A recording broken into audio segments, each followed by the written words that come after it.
नमस्कार दोस्तों, स्वागत है आपका स्टार्ट पॉइंट में। चलते हैं, आज देखते हैं कि कल मार्केट किस तरह से ओपन होगा और बैंक निफ्टी और निफ्टी किस तरह से मूवमेंट करेगा और क्या किस तरह से हमें प्लान करना चाहिए, क्योंकि अभी आप देख रहे हो कि काफ़ी अच्छे कैंडल्स बने हैं। तो थोड़ा बहुत कैंडलस्टिक्स पे भी हम लोग बात करेंगे।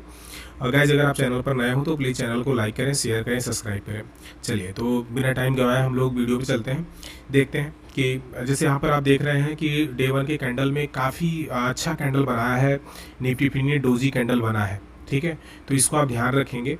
अगर ये डोजी के टॉप को अगर ब्रेक करता है तो मार्केट ऊपर की तरफ जाएगा, अप्रॉक्स ये 26,400 के पास तक जाएगा। अगर मार्केट इस डोजी कैंडल को अगर ब्रेक करता है तो ये नीचे की तरफ यहाँ पर आ जाएगा, ठीक है, इस पोजीशन पर। और आप अगर इसके पास अगर कुछ सस्टेन करता है तो फिर यहाँ पर, क्योंकि बहुत सारे जो राइटर होंगे उनका एसल इसी पोजीशन पर लगा होगा, क्योंकि स्विंग है तो यहाँ पर होगा। तो आप थोड़ा यहाँ पर दोनों जगह आप ध्यान दे के रखें, क्योंकि कैंडल काफ़ी अच्छा बना है। तो ऑब्वियस है कि अगर मार्केट इस कैंडल को अगर ब्रेक करता है तो ऊपर काफ़ी अच्छा मूवमेंट करेगा, यानी कि रुकने के बाद, यानी कि अभी तो डे में तो ये सिंगल ही कैंडल बनेगी। इस कैंडल के ऊपर करेगा तो अच्छा मूव मिलेगा, और इसको ब्रेक करेगा तो ये, क्योंकि यहाँ पर इतना जगह खाली है तो इस पे यहाँ इस जगह पे आ जाएगा, ठीक है। चलिए, हम इसको थोड़ा इंट्राडे में देख लेते हैं कि किस तरह से मार्केट मूवमेंट करेगा। तो 50 मिनट के कैंडल में ये देखते हैं, क्योंकि देखिए छोटा सा कैंडल बनाया हुआ है बैंक निफ्टी ने। तो अब इसका मतलब ये है कि आप देख रहे हो 27 को मार्केट बिल्कुल आप रेंज में ही रहा और साइडवेज ही रहा, बहुत कम मूवमेंट दिया अप डाउन, ठीक है। तो इसमें अगर आप ये नोटिस कर रहे होंगे कि ये छोटी कैंडल बनने का रीज़न यही था। तो अगर कल मार्केट क्या करता है, इस पोजीशन पर ये अप्रॉक्स जो है 26,000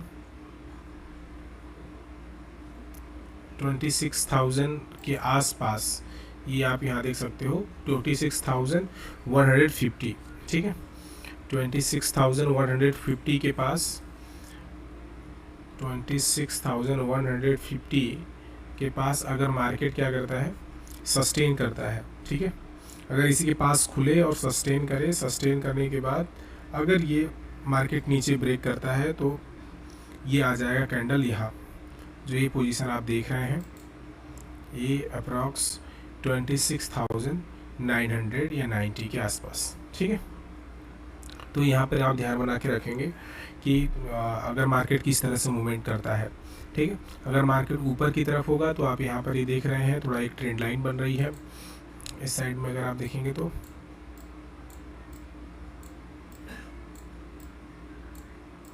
इस जगह की ये ट्रेंड लाइन इस तरह से आ रही है, ठीक है। तो इस पे भी अब अगर आप ध्यान देंगे कि अगर यहाँ पर कंसोलिडेट करता है मार्केट, इस पोजीशन पे यहाँ पर कंसोलिडेट करता है तो फिर थोड़ा ऊपर जाके फिर रीटेस्ट करके फिर उसके बाद जाएगा, तो ये मार्केट फिर से कहाँ जाएगा, आप यहाँ देख लीजिए 26,280, ठीक है। और अगर नीचे अगर ये करेगा, क्योंकि ये थोड़ा सा फ्लैग टाइप का यहाँ पर आपको देखने को मिल रहा है, ये पोल की तरह ऐसे पूरा फ्लैग पैटर्न इसमें, तो अगर इसको ब्रेक करता है तो मार्केट यहाँ पर 26,280 के पास जाएगा। अगर मार्केट इस जगह पर कहीं खुल करके सस्टेन करता है और ब्रेक करता है तो मार्केट को आपको ये जो पोजीशन मिल रही है 26,050 के पास मार्केट क्या करेगा, सस्टेन करेगा। तो इन दोनों चीज़ों को आप ध्यान में रखेंगे और उसकी अकॉर्डिंगली ट्रेड करेंगे, ठीक है। अगर मार्केट किसी भी डायरेक्शन में जाता है तो आप अपने quantity, money management, risk management साथ करना गाइस, क्योंकि ऑप्शन ट्रेडिंग बहुत ही रिस्की होता है। तो विदाउट स्किल इस पे नहीं आना है, ठीक है। आप काफ़ी अच्छे से पहले स्टॉक में ट्रेडिंग करें, फिर उसके बाद आप इंडेक्स में ट्रेडिंग करें, और काफ़ी सीखने के बाद अप्रॉक्स गाइस, देखो सीखने में तो आपको बहुत जल्दी आप सीख जाओगे, 2-3 दिन में आपको आइडिया लग जाएगा क्या होता है, किस तरह से कैंडल्स बनते हैं, चीज़ें करते हैं। लेकिन जो ये मैनेजमेंट है, रिस्क मैनेजमेंट है, मनी मैनेजमेंट है और साइकोलॉजी डेवलप करना जो होता है, वो उसमें कभी कभी तो बहुत ज़्यादा टाइम लग जाता है। तो सबसे ज़रूरी है आपकी, आप अभी पेपर ट्रेड करें और चीज़ों को समझें, और समझने के बाद ही आगे बढ़ें, ठीक है। आई होप आप चीज़ों पर ध्यान देंगे। आगे बढ़ते हैं, देखते हैं कि बैंक निफ्टी किस तरह से मूवमेंट कर रहा है, उसको थोड़ा हम लोग ऑब्जर्व करेंगे और एनालिसिस करेंगे। तो यहाँ बैंक निफ्टी में अगर हम चार्ट लगा देते हैं, देखिए ये बैंक निफ्टी का चार्ट है, और हम इसको पहले डे वन की कैंडल में देखते हैं कि ये किस तरह से बन रहा है। तो डे वन की कैंडल में अगर गाइस आप देखेंगे तो ये काफ़ी अच्छा कैंडल बनाया है, क्योंकि मार्केट प्रीवियस डे में क्या हुआ कि ये काफ़ी नीचे की तरफ आ गया और ये काफ़ी हेल्दी कैंडल है, तो पॉसिबिलिटी बहुत ज़्यादा ये है कि अगर यहाँ पर एक छोटा सा कोई कैंडल बने और इस पोजीशन पर अगर यहाँ कोई छोटा सा कैंडल बनने के बाद फिर ये हो सकता है कि बड़ा कैंडल नीचे की तरफ आ जाए, और नहीं तो मार्केट अगर इन दोनों कैंडल के, जैसे कि ये ऊपर यहाँ पर ये है और ये जो 53,740 के पास का अगर आप देख रहे हो, यानी कि ऊपर का आप देखें तो अप्रॉक्स जो आपको ये पोजीशन यहाँ पर देखने को मिल रही है 54,500 के आसपास, जैसा मैं प्रीवियस एनालिसिस में हमने आपको बताया था, से मार्केट उसी तरह से किया, क्योंकि यहाँ पर जो आप ये देख रहे हैं ये 54,500 का साइकोलॉजिकल नंबर है, ठीक है। तो मार्केट यहीं से प्रीवियस डे इसमें नीचे की तरफ आया, फिर उसके बाद ये कैंडल थोड़ा सा गैप अप खोल करके मार्केट ने कैंडल ये इस तरह से बनाया, इतना काफ़ी अच्छा वाला। फिर उसके बाद आप देखेंगे कि ये नीचे की तरफ जो है 53,743, ये दोनों लेवल आपको बहुत ध्यान से रखना है। अगर इनके बीच, अगर इसके पास मार्केट खुलता है तो ये थोड़ा नीचे आ जाएगा, छोटा सा कैंडल अगर साइडवेज हो गया तो कोई बात नहीं तो ये थोड़ा नीचे की तरफ आ जाएगा। अगर इसको ब्रेक करता है तो फिर मार्केट का जो अगला रेजिस्टेंस होगा वो हो जाएगा 54,750 के पास, ठीक है। और इसको अगर ब्रेक करता है तो मार्केट कहाँ चला जाएगा 53,387, ठीक है। तो दो चीज़ों को याद रखना गाइस। देखिए ये 54,500 पर सस्टेन करता है तो ये 54,750 जाएगा। अगर मार्केट नीचे की तरफ होता है 53,743 के पास तो मार्केट यहाँ पर कंसोलिडेट होकर के ब्रेक करेगा तो 53,387 रहेगा। अगर मार्केट इनके बीच में कहीं खुलता है तो आप गाइस वेट करेंगे प्रीवियस डे के हाई को और लो को, उसके अकॉर्डिंग ही आप ट्रेड करेंगे। हो सकता है मार्केट कल साइडवेज भी रहे, ठीक है। ओके, अब हम इसको देख लेते हैं गाइस कि 15 मिनट के इंट्रा डे में किस तरह से मार्केट मूव करेगा। इंट्रा डे में अगर आप देखेंगे मार्केट को तो काफ़ी अच्छा मार्केट था फ्राइडे वाले डे में, कि ये यहाँ पर आप पूरा फोकस करेंगे। देखिए ये बहुत अच्छा और इजी ट्रेड होता है। ये जब ऐसा हो रहा था, ये आप यहाँ पर देख रहे हैं कि कैंडल जाके टॉप पे बनाया, जैसा मैंने आपको कहा था कि 54,500 रेजिस्टेंस होगा, क्योंकि ये नंबर साइकोलॉजिकल नंबर है। फिर ये इसको, क्योंकि यहाँ पर सेलर फिर दबाना शुरू किया इसको, और फिर ये नीचे की तरफ आए, छोटी कैंडल बनी। जब इसके बीच में कोई छोटी कैंडल बन जाती है तो फिर ये लंबा आ गया। फिर मार्केट क्या किया, ये जो आप ये देख रहे हो यहाँ पर, मैं आपको बता दूँ थोड़ा, ये जो कैंडल है ये बड़ी सी कैंडल, ठीक है। यहाँ पर ये प्रीवियस डे का था, तो ये जो बड़ी वाली कैंडल है। और देखो गाइज, मैं इसके पहले भी आपको एक बार बताया था कि जब भी कोई हेल्दी कैंडल अगर बन जाती है, अगर सपोज कीजिए कि ये ग्रीन में अगर बनती है तो ये ऊपर मार्केट जाता है। मैंने आपसे कहा था कि 5 मिनट के कैंडल को आप देख करके आइडिया लगा सकते हैं कि मार्केट दिन भर कैसे मूवमेंट करने वाला है, ठीक है।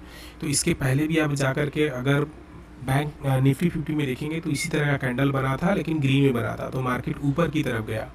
अब यहाँ निफ्टी 50 में ऐसा कैंडल बना रेड कलर का, तो मार्केट में आप देखेंगे कि ये थोड़ा सा अपने आप को रिटेस्ट किया। फिर उसके बाद मार्केट आया तो कंटिन्यू ये यहाँ पर ये फॉल होता ही गया, और काफ़ी अच्छा प्रीमियम में आप स्पाइक भी देखने को आपको मिला होगा। तो आप हेल्दी कैंडल यानी 5 मिनट की कैंडल को देख करके आप आइडिया लगा सकते हैं कि हाँ मार्केट दिन भर कैसे होने वाला है, ठीक है। अगर ये ग्रीन कैंडल होती है हेल्दी, थोड़ा सा वीक बना ले तो ऊपर मार्केट का चांसेस ज़्यादा होता है रिटेस्ट करके जाए तो, और अगर ये रेड हो जाए तो मार्केट नीचे आने के चांसेस होते हैं। अगर ये क्या हो जाए, ये इस तरह से डोजी टाइप का हो जाए तो दैट मीन कि मार्केट इन्हीं दोनों पॉइंट के बीच में साइडवेज होकर के बंद हो जाएगा। चांसेस ऑफ वेरी हाई कि ये इस तरह की चीज़ें होंगी, ठीक है। और बाकी देखिए कम से कम ये चीज़ें आपको 10 में से 7 या 8 बार सही मिलेंगी, 1-2 बार ऐसा हो सकता है। तो आप स्टॉप लॉस लगा करें, क्योंकि गाइज स्टॉप लॉस बहुत इंपॉर्टेंट है। विदाउट स्टॉप लॉस आप ट्रेड ना कीजिए, और खासकर ऑप्शन वाइज में तो बिल्कुल नहीं करना है, क्योंकि ये काफ़ी रिस्की ट्रेड होता है इसमें, ठीक है, आई होप आपको चीज़ें समझ में आई होंगी। तो इस पर ध्यान देना है कि किस तरह से चीज़ें होंगी, क्योंकि मार्केट अब मैं थोड़ा सा और आप इसमें बता देता हूँ कि आगे किस तरह से चीज़ें, अगर मार्केट इसके पास ही अगर कहीं ओपन होता है, अगर मार्केट यहाँ इसके बीच में कहीं होता है, ठीक है, तो कंसोलिडेट करके हो सकता है कि मार्केट क्या करे, ये 53,753 को मार्केट सपोर्ट बनाए और सपोर्ट बना करके इंट्राडे में ये जा करके फिर ऊपर की तरफ भिज जाए, ठीक है, ऐसा भी हो सकता है।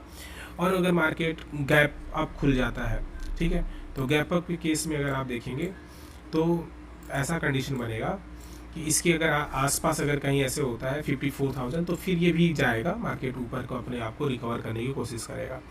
यदि मार्केट आप यहाँ पर देखें, ये इस जगह पर कंसोलिडेट करे मार्केट, और कंसोलिडेट करके अगर मार्केट ब्रेक करता है नीचे की तरफ, ठीक है, तो काफ़ी अच्छा मूव मिलने वाला है, क्योंकि ये आप एरिया में पूरा देख रहे हैं कि ये पूरा एरिया खाली है, ठीक है। ये बहुत ध्यान देने की ज़रूरत है, क्योंकि यहाँ पर भी टेस्ट हुआ है, इस जगह पर भी आप देख रहे हैं, यहाँ भी देख रहे हैं, इस पोजीशन पे भी।